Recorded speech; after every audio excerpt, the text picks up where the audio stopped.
The most common issue we see by far is the drip coming out of the Mosmatic nozzle housing.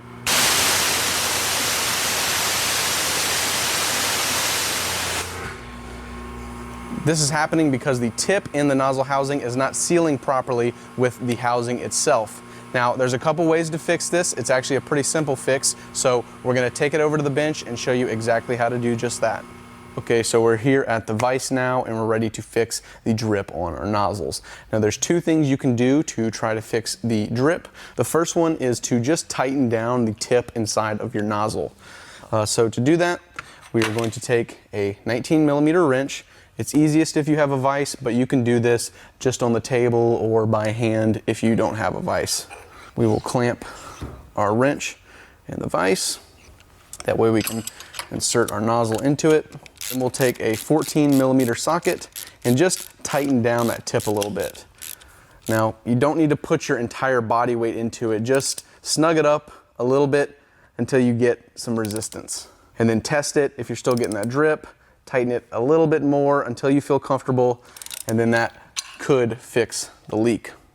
If you try tightening down the tip and you're still getting that leak, that probably means that your sealant on the thread is bad. So we're going to remove the tip itself and then reapply some new sealant to it, and then we can reattach the tip to the nozzle. I'm just gonna throw my nozzle into the vise, and we'll take the tip out completely. It might be pretty difficult to get this off initially, but once you get it going, it'll come right out. So there we go. We've got our tip out. For the sake of this video, we're going to use some PTFE thread sealant. Apply a reasonable amount to the threads, and it will get spread over all the threads once we screw it into the housing.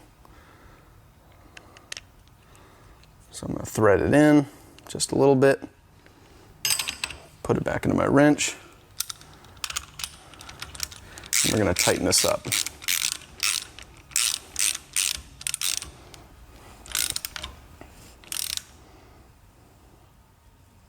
There we go.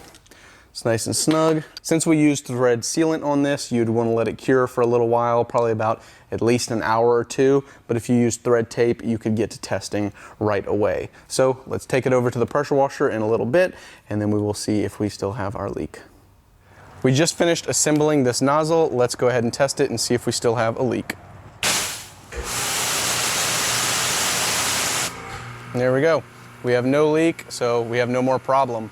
Remember, water under pressure, you're bound to have a couple of leaks. You're bound to have to do some tweaking to get your system working perfectly, but it's a pretty simple fix and it's nothing to be worried about. If you have any questions specifically about pressure washers or nozzles or anything like that, reach out to us in the comments or at support@obsessedgarage.com.